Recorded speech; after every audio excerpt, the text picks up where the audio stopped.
Hello! Today we are presenting our Miracosta College Student Veteran Oral History Service Learning Project.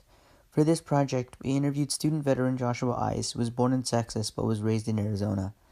During the interview, he told us about his upbringing and the differences that he noticed when deployed in Afghanistan and how Americans don't realize how good they have it. Members of our group started making similar connections to what they have experienced. For example, the interviewer Franco, who lived in Peru for about half of his life.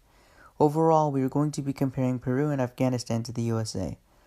This was made by Adrian DeLuna, Franco Nicene, and Toshiba Stokes for our English 100 class with Professor Jacob Strona.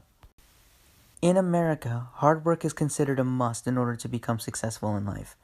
Joshua learned that from his mother and father. Joshua's father was in the military for 21 years, and after leaving, he and his wife would work very long shifts in order to provide for their family. The picture in the background is Joshua's father. So I came from a very working class family, which kind of contributes kind of the way I'm in now. This work ethic impacted Joshua a lot, as it was a big part of his day-to-day life when he was in high school, the military, and even now in college. It was not easy for him, but it was an uphill battle that was against the odds. Because of where Joshua was raised and what his family could afford, he went to a very low-end school, as he called it. Many students wouldn't even graduate, as he said, and he could count on two hands how many people graduated his high school from his elementary school, and that luckily he was one of those 10. This was a big achievement in his life because he said that there were two things he wanted to do for his mother, and one of them was to graduate high school. I probably counted on two hands how many people graduate high school from my elementary school.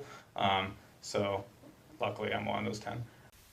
This shows us how many people do not take the opportunities that they have in front of them and drop out of high school instead of working hard and pursuing a better life for themselves.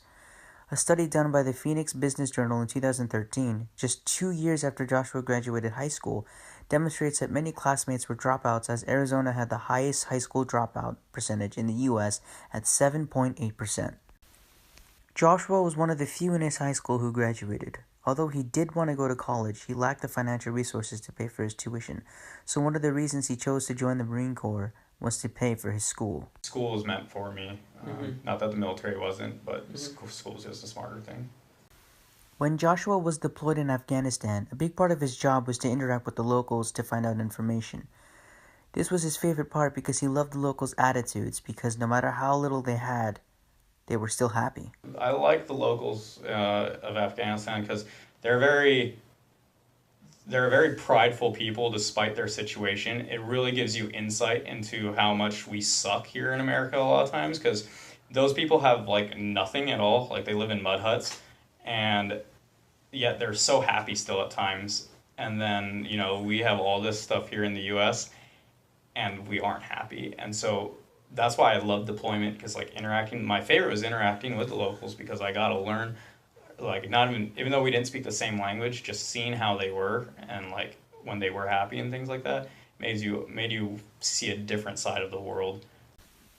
He compared this to what he observed growing up in the USA and how we have so many opportunities that we don't take advantage of, whereas in Afghanistan they lack those same opportunities.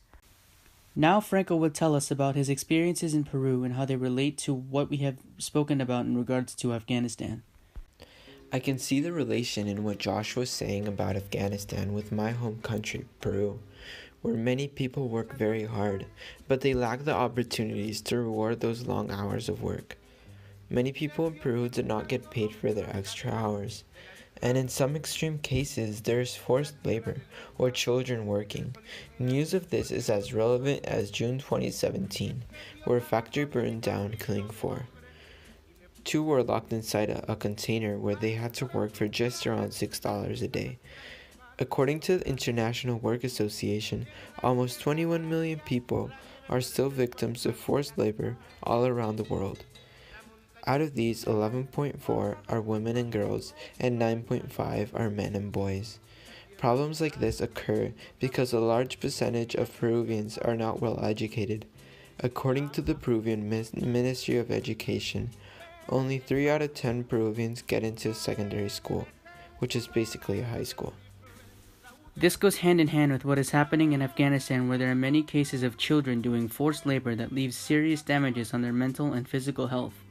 According to a joint investigation between UNICEF and the Afghan Central Statistics Organization, at least 1/4 of the children between 5 and 14 work for a living or to help support their families.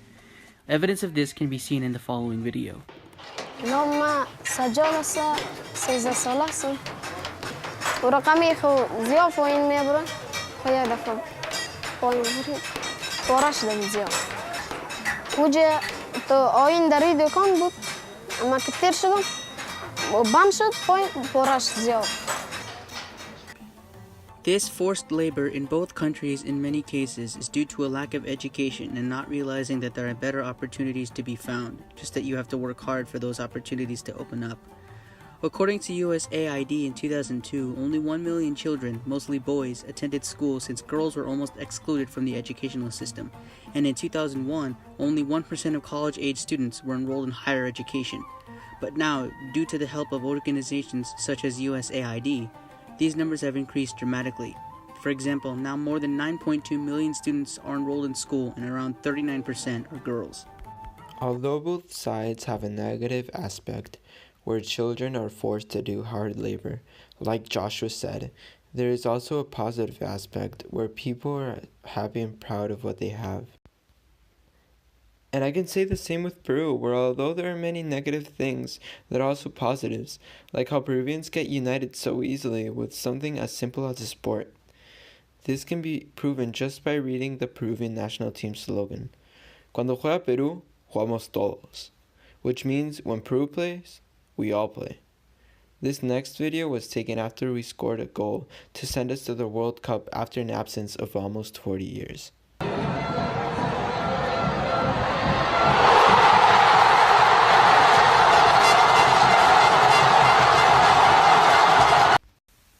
To sum up, in the United States of America, we have many opportunities that are ours to take advantage of, and it is up to us to put in the hard work and accomplish our goals.